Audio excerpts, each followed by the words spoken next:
I did a full interview with the co-founder of Madfinger Games, the developer of Gray Zone Warfare, and learned a bunch of super interesting brand new info about the game. A week or so ago, when I sat down with Marek Rabas, or Mara, from MFG, I didn't know exactly what to expect. And let me tell you, not only did I learn more information about the game than I expected, it legitimately got me, somehow, even more interested in the project than I already was. Mara is not only the co-founder of the studio, he's also one of the lead AI programmers and the game's creative lead. While there's plenty to discuss, I don't want to waste anyone's time, so I'm going to jump right out in front and give you some of the most interesting new details that I learned before we really dig into the meat of the interview. 1. The game will have fully PvE only servers separate from the PvP servers, where you can play co-op with others without any of the game's PvP elements. 2. The game plans to have full-on MMORPG-like player interactions, including a central trading hub zone for meetings with other players, a karma-like system for players who kill members of their own faction, bounties, interactions with NPC factions, and more. And 3. The map is gonna flood during monsoon season. There's a lot to talk about here, you guys, so here's what I'm gonna do. The video is gonna be broken down into sections. These sections will all be broken up in the timeline of the video, so if you're interested in a specific part, you can navigate to that section. But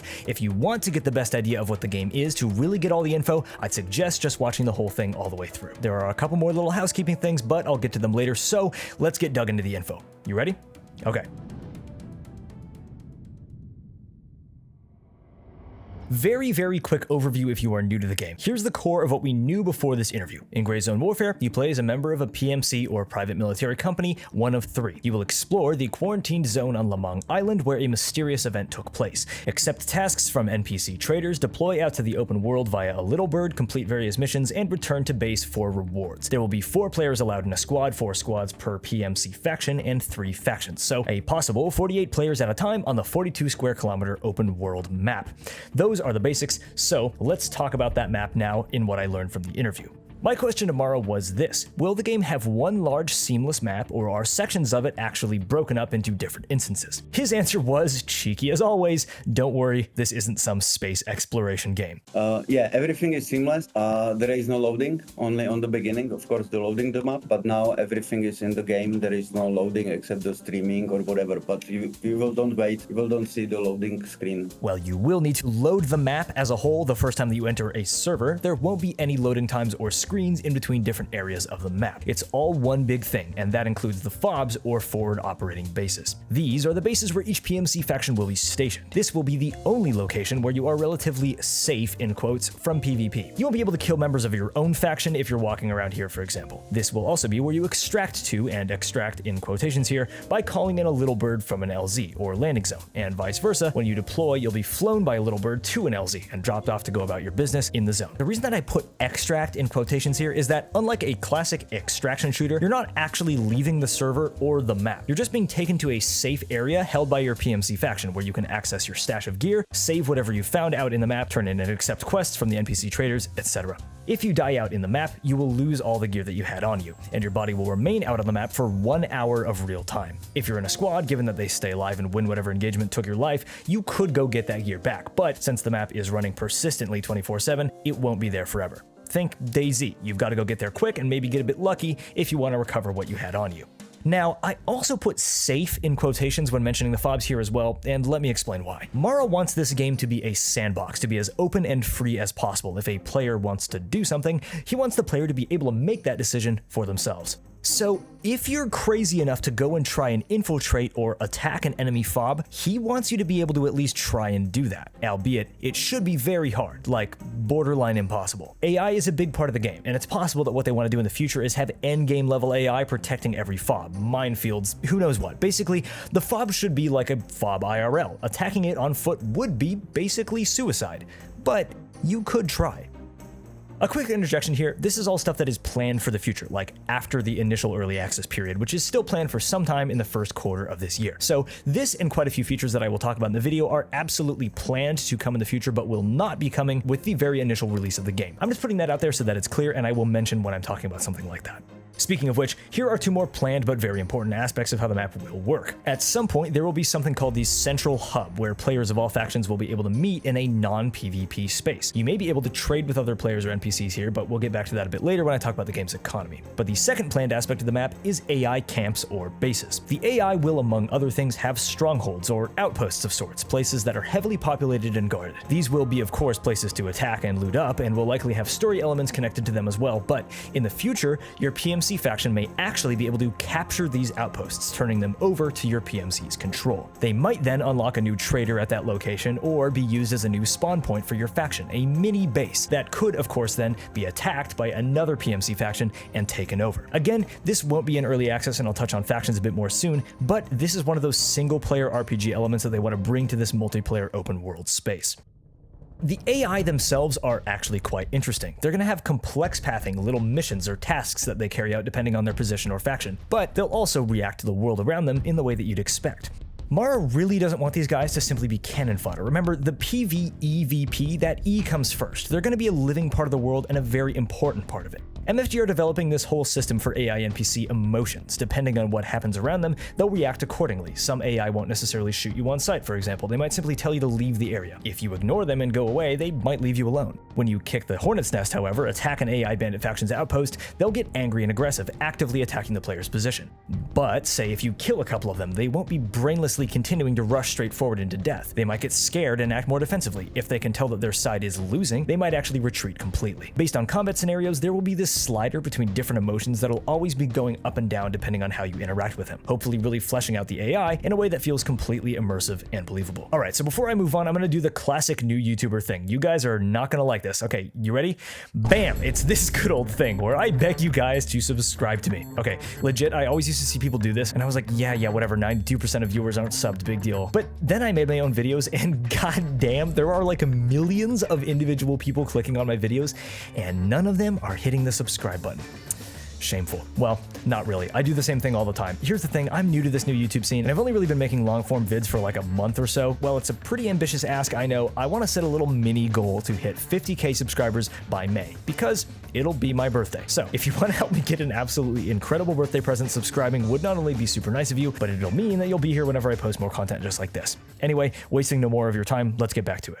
Something that I continuously see people asking comments about this game is, how do I navigate this map? Am I going to have to, say, rely on third-party sources? Well, at first, the map that you'll be able to see in-game is going to be pretty bare bones. It'll show you your fob, the 2 LZs that you can use to enter the map, which will be relatively close to your fob, and the names of major landmarks on the map. As you slowly explore, more locations, points of interest, and landing zones will populate on the map, not only rewarding exploration by making it easier to get around, but as far as I could tell, this meant that you would literally have more landing zones to use once you discovered those areas. You'll of course get XP for every new location that you explore as well. We'll touch on XP in a little bit. That's how the map will work in early access, at least. In the future, as this is a game about PMCs, you will have access to the type of tech that any PMC should have in the field, PDAs or GPS devices of some kind. These will allow you to track not only the location of your squad, but mark locations of interest, share those locations and bearings with your squad, and use them to plan routes, etc., just like you could with a real tactical GPS. It's possible that you'll be able to see the locations not only of your squad on this GPS, but members of your own team or faction outside your squad. However, that hasn't been decided yet and likely won't be in early access, and I'll explain why that matters,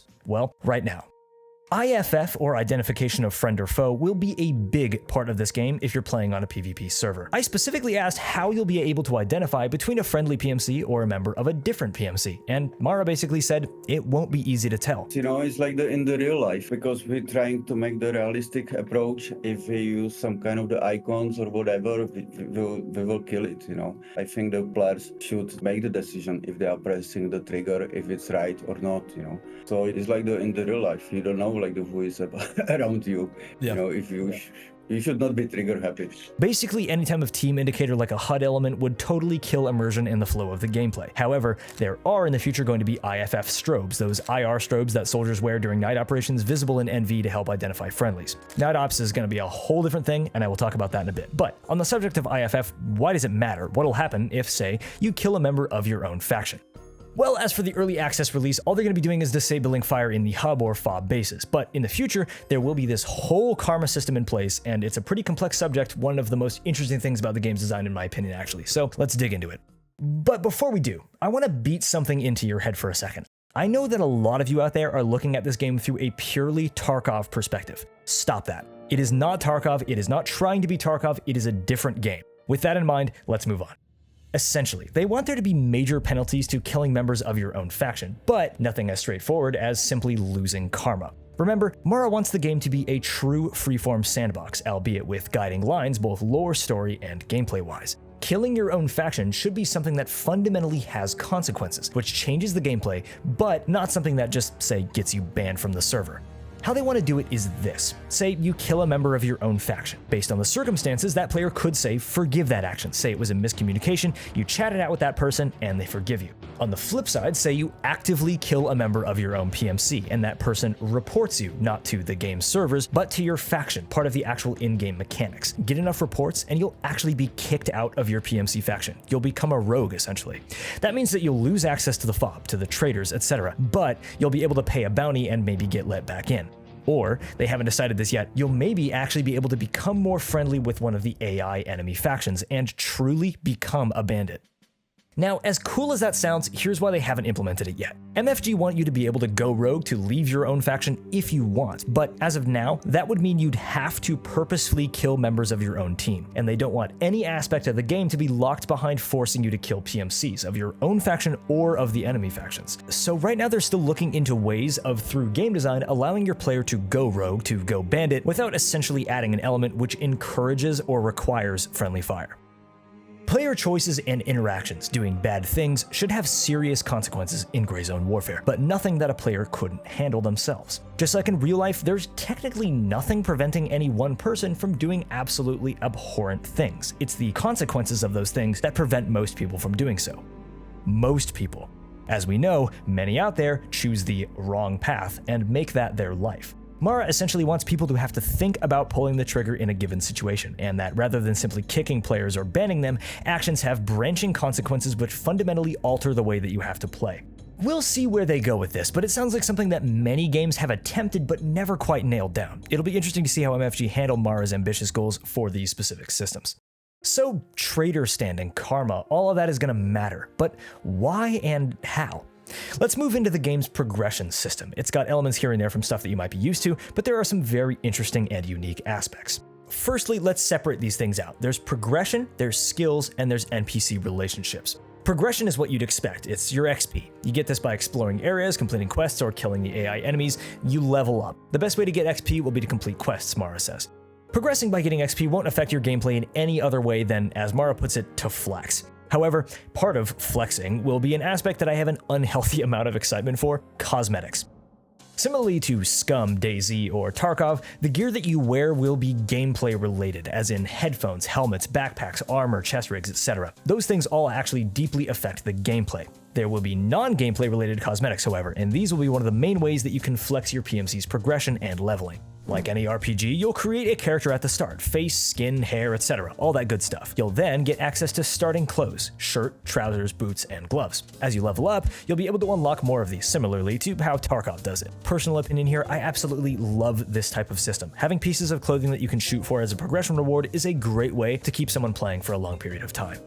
The in-game gear, you can get it from traders, or out of the field, of course. When you complete quests, you'll receive actual gear, money, or XP, and the more stuff that you do for a trader, the more you'll level your relationship with them. In other words, your standing or reputation. The better your standing, the better rewards they'll give you for completing quests, the better gear you'll be able to buy from them, etc. This is standard RPG stuff, you all get it. What is something new, to me at least, is how skills work. In classic RPG mechanics in many games, the more that you complete an action or a mechanic, the more points you gain towards that skill. It's just literally a bar that goes up. The higher you level that skill, the more buffs you get to a certain action. Mara does not like this. It creates this scenario where you need to cheese skills, carrying backpacks full of ammo in order to level strength, or reloading a rifle hundreds of times, to use two specific examples from Tarkov. How GZW is doing it is very different. The game will use a certification system of sorts. Essentially, you'll have to prove your actual skill as a player at certain game mechanics, medications, sniping, etc. You'll have to test your abilities through gameplay, and depending on how well you do, you'll receive that certification level, like passing a test at a school. So rather than having to just perform an action over and over, if you prove prove that you know what you're doing, if you're a really damn good marksman, for example, you'll go through a training, take a test, and if you're at a, say, level 3 sniper skill, you'll receive that level of certification right off the bat and receive the buff that goes with it, like being able to hold your breath for longer, getting steadier aim, etc. One of MFG's design goals with GZW is to take known and established systems from other games in the adjacent genre niches, but expand and improve them in some way in every instance. This is a perfect example of that, and I'm very interested to see how it actually works in practice. Going back to the gear itself, you'll have the same access to it across the board no matter what team or faction you're in. There won't be any gear, missions, skills, weapons, etc. tied to a specific faction. As far as for early access, every PMC faction will have an identical gameplay experience save for the one detail, that each one will have a set location for its fob. Whenever there is a major update to the game that comes with a wipe, these locations will rotate, so while the factions will be identical aside from their names, you will have a different experience of exploring the map depending on which one you choose. So let's talk about that for a second. Choosing a faction, joining a squad, all that good stuff. How do you literally play the game? Basically, you'll create your character, join a faction, and then enter a lobby, wherein you can invite others into your squad. Importantly, it was confirmed that you will need to be in the same faction to play in a squad with someone else. That is a pretty big caveat, but just like I mentioned, the factions are all literally the same, at least for now. Once you create a squad, the squad leader will essentially hit play, and you'll get sent to a server. There's no server browser. It's not like you're joining one server and then playing that one for the duration. Basically, every time that you play, you're getting sent into a server instance where a persistent world is running. Your character's missions, stash, and progress are all tied to your account, not to a specific server. So leave that one server and join another, and your progress will be exactly the same in the new one that you join. What will change is the status of the map on that given server, what factions are doing what, where the AI are, etc. Like I mentioned at the beginning, there will be PvP-enabled servers and PvP-disabled servers. It's unclear if your progress will track between these, but I'd assume not because, little aside here, if you can simply join a PvE server to do missions and then jump into a PvP server, there will be literally no one questing on the PvP servers. It'll just be a pure deathmatch. That doesn't sound like what MFG are going for, so I'm assuming separate progression, but I did actually fail to ask, so maybe we'll learn that soon. The PvE servers are planned to be part of early access release. Now, while I'm totally on track with the vision for how the player versus player interactions are meant to be a huge part of this game's tone, kind of the whole point of the game actually, I really have to applaud that MFG are taking this approach. The most repeated concern that I've seen around this game is how people have always wanted a complex PvE sandbox with mission objectives and AI to fight similar to Tarkov, but with the option to co-op with a squad without that threat of PvP and everything that comes with it. Well, that will absolutely be an option, which will probably make a lot of people very happy. As for custom servers, they are planned but most likely will not be part of early access. In the future, they would like to allow people to rent their own servers with their own rules for communities or groups of friends to play on. If the community does say that they want a custom server browser for this early access period, if the people don't like the just press play approach, Mara said that they are totally willing to change things up with some feedback. One last little thing to touch on factions-wise. Like I mentioned before, for now they will all have the same gameplay experience, but the plan is to create a space for each PMC faction to have soft competition across the game globally, as well as more clear competition in each server instance. I talked about how factions will be able to compete for control of areas of the map, but they will also eventually have their own statistics tracked across the board, something that BSG does in the back end for Tarkov with Bears and USEX, for example, but not actually in the game. In GZW, you will eventually be able to see which PMC has the most overall control of the map, which has the most AI kills, the most quests completed, something like that. Just thought that this was an interesting detail. While the game isn't a deathmatch, I do like the idea of the factions sort of vying for control on a grander global scale. So I raised the question, with all this emphasis on the factions, teams, and multiplayer elements, will there be a player-run economy, or some kind of player-controlled trade? Well, long story short, yes, it's planned in some form, but Mara has a lot of feelings about this subject, both positive and negative, all stemming from his experience while playing other titles with massively multiplayer online elements, namely World of Warcraft, Diablo 3, and Escape from Tarkov. Mara was adamant that, having experienced what he referred to as the Diablo 3 fiasco, he was very wary about any kind of player-controlled economy. If you're unaware of what happened with Diablo 3 like I was, very quick overview. It had at one point a player-controlled real money auction house wherein players could buy and sell in-game items for real cash, not entirely dissimilar from the real money trading of skins in games like Counter-Strike. The important difference being, these items in Diablo had legitimate in-game use, greatly affecting endgame. Problematic exploits of this system aside, a huge part of the fun and grind of the game was to acquire these items, and being able to trade them for real or fake money basically killed the entire point of the game. Now, while I can't personally speak to Diablo, I can speak to Tarkov's use of a player-controlled economy, the flea market. While not real money trading, the flea market in Mara's opinion really opens up the game and dumbs down the survival and loot management part, essentially turning the game into a how much money I can make simulator. Now, I actually personally think that the flea does add some great things to Tarkov. It makes the game a little bit more freeform. You can really build and flesh out your character in the way that you want, you can craft what you like, and it also adds these really intense moments due to the found in raid system. Find a colored keycard in raid, and you need to survive that match in order to sell it on the flea for endgame levels of cash. However, that in a way is actually the issue. I do actually completely agree that the inclusion of the flea really turned Tarkov from an ultra hardcore survival FPS into essentially a hardcore PvP shooter with some extra MMO elements. Like I said before, Tarkov is really all about how to get rich or die trying. No one is excited about finding a keycard because they actually get to use it for gameplay reasons. They're excited because they get to sell it for 50 million rubles.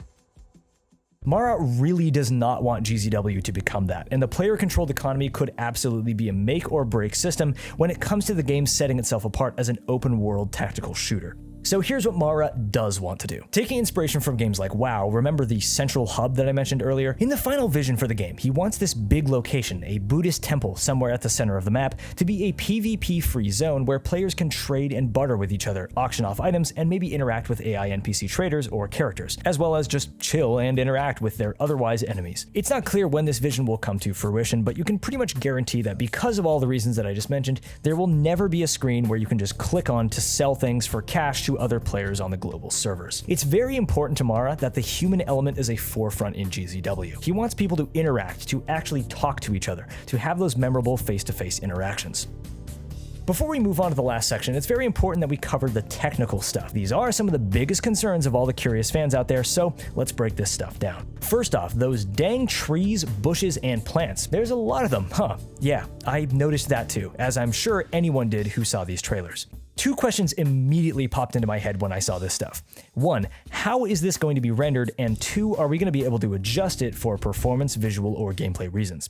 Well, the first question was actually already answered in part of this recent Game Rant interview that Mara did. Essentially, yes, this level of foliage has basically never been attempted in a game, almost at all, much less in a multiplayer game of this scale. They have some seriously cutting-edge tech running here, obviously Unreal 5 as a baseline, but it actually does go a bit further than that. In order to achieve the level of complexity that they wanted for GZW, Madfinger developed this new proprietary tech that they call Scala for rendering the vegetation, wind, water, rivers, etc. According to Mara, this allowed them to push the Unreal Engine to the limit, achieving levels of detail that vanilla UE5 wasn't giving them. He says that they were actually very luckily able to get a hold of some of the best rendering people in Czech, and he's excited about what they're doing. So, for the second question / concern, will we be able to adjust the density of the foliage to help the game run better on the one hand, or on the flip side, to gain a visual advantage? Well, it has to be same, you know? Sounds like Mara is no stranger to DayZ or any large-scale outdoors PvP games because he addressed every immediate concern that I imagined. We don't want to put some advantage to the options like disable shadows, or, you know, you are hiding in the grass and you think like that you are hidden. Yeah, exactly. But you are actually on the big polygons. As of now, they aren't exactly sure at what range they want objects or characters to render, and that's in part because they will need to be testing that en masse during the early access period. For example, Mara seemed pretty sure that over 2 kilometers PMCs wouldn't render. Probably. The thing is, until many people actually start playing the map, we couldn't possibly know what sniping positions or angles will be possible. I just want to remind you, this is not a small map. So it's unclear yet what the typical combat range is actually going to be for the game. Once they have more data on that, they'll actually be able to really adjust rendering through sniper scopes, for example. So with all this into consideration, how is the game going to run? What are the intended minimum specs? As I expected, this is going to be a pretty demanding game, if what you're used to is small-scale shooters or PvP games. Mara said that he would be happy if the game could run at 60 FPS at 1080p on an RTX 2070. However, moving towards release, they are going to be using the GTX 10 series cards as a benchmark and trying to get the game to run as good as possible on that older hardware. While this might sound kind of harsh up front, Mara reminded me that the 10 series, as in the 1070 or 1080, are close to 10-year-old technology at this point. The trouble with developing PC games is you're trying to push the limits of the space to really get the most out of an engine and create something new and breathtaking, while also getting the game playable on as many people's systems as possible, even those running close to a decades-old tech. It's a tough situation, but MFG are going to try and make the most of what they have. Part of that is RTX technology like DLSS, which will be implemented and working in early access. As for actual ray tracing tech, it will be there, but Mara has made it clear that for GZW, gameplay comes first, and pretty visuals come second always. They developed the game with the visuals as essentially the last step. While they want the game to look good, competitive even with what's out there right now, it's not something that they're willing to let get in the way of the game running and functioning the way that it's intended to. Alright, so with optimization and rendering out of the way, now the subject that you've all been waiting for, anti-cheat. The game will have no anti-cheat at all. I'm kidding.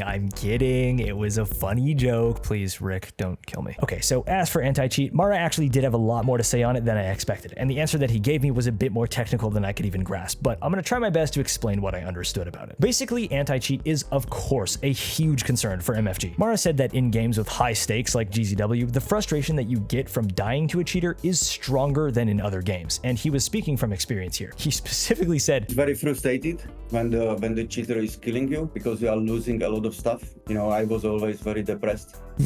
And, you know. I can only wonder what game he could possibly have had this experience in. Anyway, GZW will, as a starter, be using easy anti-cheat, and Mara also talked about utilizing machine learning anti-cheat solutions, which he claims can find things like macros and aim cheats quicker or better than other solutions with a very high percentage of accuracy. They want to include systems which not only detect and ban cheaters, but can trace that user's digital footprint in a way that if they create a new account, MFG can then track and instantly ban that person again. I want to reiterate, this is the element of PC stuff that I truly understand the least about, so I'm simply relaying to you what Mara told me as best as I can. One thing was very clear, he's extremely aware that cheating will be something MFG has to take on, and they are ready to engage in what will likely be a constant tug of war with whatever scumbags out there want to make, sell, or use these cheats. All I can personally say is, Godspeed to them.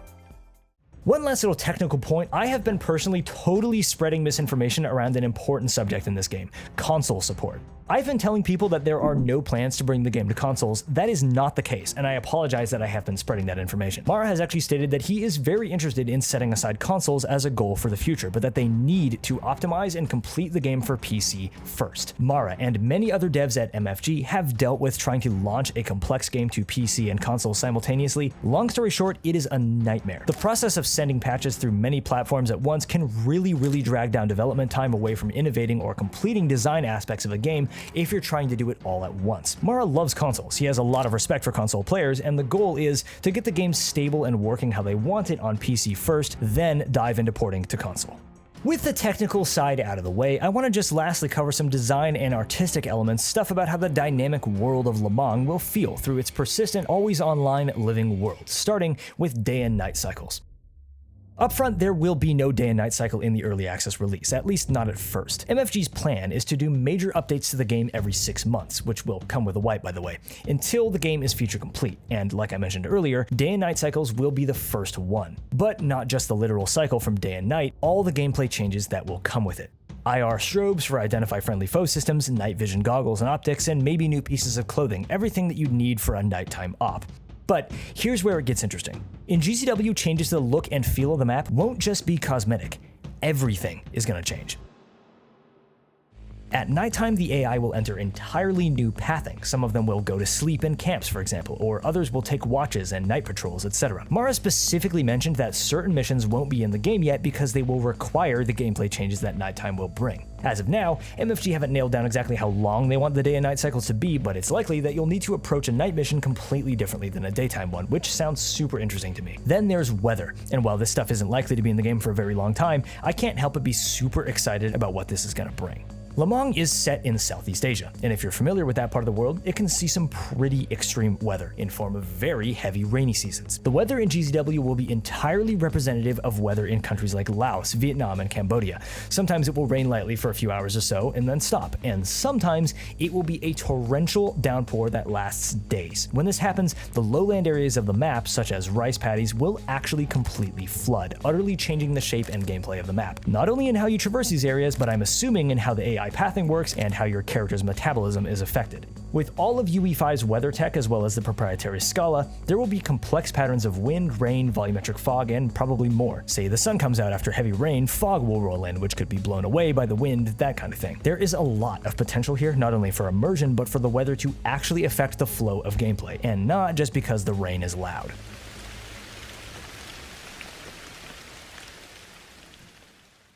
I had one final but honestly pretty important question for Mara. What was, in his mind, the final goal for the game? What is the experience that he wants players to get out of GZW that sets it apart from other games out there? Essentially, it's that perfect raid. People really role-playing a mission out into the unknown, facing danger head-on, and making it back to base safely. Mara's dream is this. You make a plan with your squad, maybe mark some key mission objectives on your map, you pack your gear. Maybe one member of your squad is the designated marksman, while another is the medic, and another the point man. Load your magazines into your rig, maybe some spare ammo, rations, water, medical supplies, navigational tools, and equipment in the pack. Your little bird takes you to the LZ, and then you're off to complete whatever today's mission brings. Maybe it's a quick snatch and grab, and maybe you run into trouble, get separated from your squad, get sidetracked, night falls. You have to navigate your way through the jungle, dodging patrols, fighting or sneaking your way through whatever the jungle can throw at you. Eventually, you make it back to your LZ. You're trying to fulfill the missions very slowly, very carefully, because every move matters. But because you can just die. Like the real guys, like the people are really role-playing this stuff. So it's like the more slow, it's more like it's more for the mature people, It's not really fast action. I think it's like the fast action when the combat is starting. Before that, you should like the more experience the real stuff, And yeah, so like that's the dream, Just people like enjoying it, And they just like when they finish it, they just say like that was fucking great, That's like So, can they pull this off? Here's my take. Mara is one of the most passionate devs that I've ever seen talk about their game, and that's before I even talked to him personally. He's one of these guys who's just hyped about what he's working on, so much so that he's constantly spoiling and revealing little things about the game that he really shouldn't have. It reminds me of listening to the passionate devs from way back in the day, people from the original Bungie, for example. But you may be saying, all that hype doesn't make a good game. While this is no doubt a cool sounding and ambitious project, it wouldn't be the first as far as that's concerned, and we've all seen our fair share of ambitious indie projects fall through. And absolutely, you're right. And yet, I'm still excited, and I want to explain why. First of all, I'm biased, because that vision that Mara shared about what he wants the game to be, that's the game that I have always wanted as well. Many of the details that I shared today obviously won't be ready for the early access release, and that's fine, because the core of what we're getting, an open world on a huge persistent map, exploration, survival, tactical team-based shooter with 100+ missions, dynamic AI encounters, player interactions, that sounds like enough to keep me interested personally for a few hundred hours at minimum, just to check out everything that the game has to offer. And then of course, the final vision will be much more complex than that. Add in the ability to play PvE only co-op, custom servers on the line, and maybe mod support one day, and you've already tripled the replayability right there in my mind. I want to be very upfront about this because I constantly get comments about it. I am not paid by MFG to make these videos. I'm actually not associated with them in any way. The communication director for MFG, who I've talked with extensively, personally said they would never limit what I am allowed to say about the game or censor my videos in any way. Because, he said, if they were to specifically ask a creator to do something, they had better pay them. And I totally agree with that sentiment. For example, there are some extremely cool things that I really want to talk about that Mara has let slip to me, but out of respect for their creative vision and because I hate things being spoiled, I'm gonna hold off on telling you guys about that stuff until it's ready. Yes, MFG have shared a good amount of my content, have been extremely supportive to me as a creator, and given me awesome opportunities such as doing this one-on-one interview. But I've made just as much content, actually way more, about Escape from Tarkov, and I have never once interacted with the devs of that game. I'm making these videos because the project genuinely interests me. It's right up my alley. I would be making the exact same videos regardless of what the devs did because I want to. So just to make that all very abundantly clear. It's not just because I think that the game is cool that I've placed my confidence in these devs though. I've done my research on them and they're legit. Some of you out there may be familiar with MFG's mobile titles, the Dead Trigger and Shadowgun series of games. These were actually pretty groundbreaking in the mobile shooter space way back in the day. But while MFG as a whole has only published mobile titles itself, the individual people who founded and work at MFG have extensive experience with PC development. I mentioned this a bit in my last long-form coverage of DCW, but long story short, contrary to some misinformed claims that I've seen, there are many industry professionals here with tons of PC gaming development experience. This is not some brand new shop made up of people who have never shipped a game. It's actually quite the opposite. Talking with Mara, I was interested to hear what he felt was the most challenging part of moving the studio from working on mobile multiplayer titles to a PC title. He said the biggest challenge actually was not mobile to PC, but rather linear games to open world games. While many people on the team have past experience with titles like Mafia, Arma, etc., MFG had to make this complete shift as a company from curating a corridor experience, one where every design decision was about moving the player towards a specific goal, emotion, or set piece, to an open experience where player agency was king. If there's one thing that I learned from my interview with Mara, It's that he's the kind of developer who's seeking to create those memorable experiences that you can share with like-minded players for years to come. But he might just be someone with the actual experience, not just as a developer, but as a player and fan of these kinds of games, to actually make that happen in the way that he really wants. And I'm sure that the same goes for the rest of the team that they've curated at MFG. Mara wanted to go out of his way and make sure that I gave some space for him to talk about that team, by the way, so I'll let him do that. I think the last 2 years in the company is probably the best one in the game development. We have very passionate people. It's visible on everybody here, and I am just so happy. I think that my biggest achievement is that I helped to build a team which is capable to do this stuff. You know, we don't fight here. We don't like to have the toxic people. We don't like to have the politics here. It's like one of my best years in the game industry. That's all what I wanted to say. I'm biased in my takes on this game in the same way that I'm biased about every game that I choose to talk about. I like them, I find them interesting, and I believe that being positive about and supportive of a project that you're interested in by taking part in that whole process is a better aid to seeing something that you want come to fruition than being overly critical of it. The nice thing about a developer like Madfinger, actually one of the big reasons that I've given them the time of day in the way that I have, is their complete and utter openness about their dev process and the fact that they've placed community communication at the forefront. Mara shared with me that one of his favorite things about working for an indie studio is the closeness between fans and devs. They don't have to jump through PR hoops in order to just talk to people. All the devs can reach out and take feedback, criticism, or simply chat and build relationships with fans anytime that they like. When you're a small studio trying to build something new and special, that's a really powerful thing. I want this game to be good, not for means of personal gain, but because it looks damn cool and I want to play it. And by helping it gain traction, I hope that I can somehow have a part in making that happen. So maybe it is for personal gain. I don't know, you decide.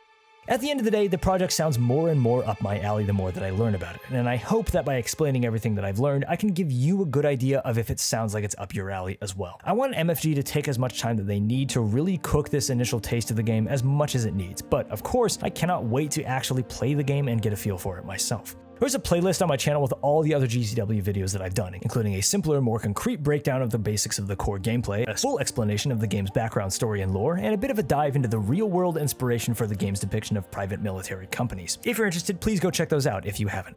If you made it this far into the video, you're a trooper, so give me a salute in the comments. Yeah, I did that in the first video that I made, and at this point, I'm just gonna make it my thing. So leave some salute-related comment if you want. Of course, leaving a like on the video always helps, and subscribe if you haven't, because I'm gonna be covering this game in as much detail as I can as more info is available, but also just because the number will go up and that will make me smile. So if you're interested in staying up to date, I'll be here. If you're a fan of video essay style content, I'm gonna be bringing much more of it as often as I can, so of course, stay tuned. Until next time, I hope you have a great rest of your week, and I will catch you very soon. Cheers.